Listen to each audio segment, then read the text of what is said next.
సామెతల గ్రంథం 3వ అధ్యాయం. నా కుమారుడా, నా ఉపదేశమును మరువకుము, నా ఆజ్ఞలను హృదయపూర్వకముగా గైకొనుము. అవి దీర్ఘాయువును సుఖజీవముతో గడుచు సంవత్సరములను శాంతిని నీకు కలుగజేయును. దయను సత్యమును ఎన్నడూను విడిచిపోనీయకుము, వాటిని కంఠభూషణముగా ధరించుకొనుము. నీ హృదయమును పలక మీద వాటిని వ్రాసుకొనుము.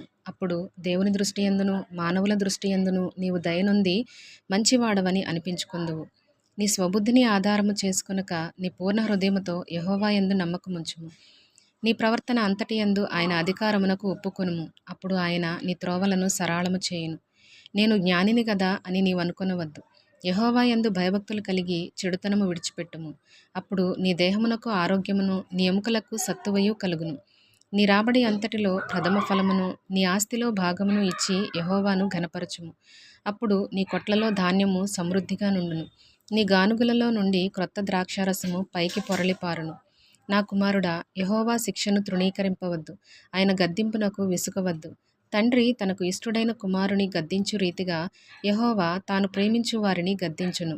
జ్ఞానము సంపాదించిన వాడు ధన్యుడు, వివేచన కలిగిన నరుడు ధన్యుడు. వెండి సంపాదించుట కంటే జ్ఞానము సంపాదించుట మేలు, అపరంజి సంపాదించుట కంటే జ్ఞానలాభము నొందుట మేలు. పగడముల కంటే అది ప్రియమైనది. నీ ఇష్ట వస్తువులన్నీ దానితో సమానములు కావు.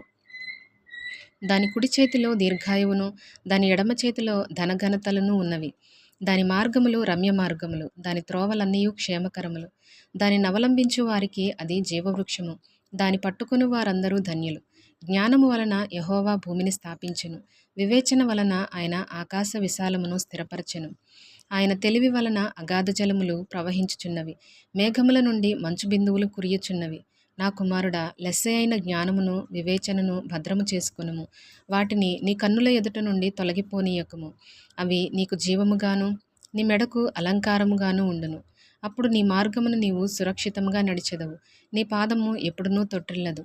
పండుకొన్నప్పుడు నీవు భయపడవు, నీవు పరుండి సుఖముగా నిద్రించెదవు. ఆకస్మికముగా భయము కలుగునప్పుడు, దుర్మార్గులకు నాశనము వచ్చినప్పుడు నీవు భయపడవద్దు.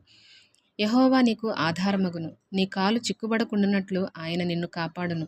మేలు చేయుట నీ చేతనైనప్పుడు దాని పొందదగిన వారికి చేయకుండా వెనుక తీయకుము. ద్రవ్యము నీ యొద్ద నుండగా రేపు ఇచ్చెదను పోయి రమ్మని నీ పొరుగువానితో అనవద్దు.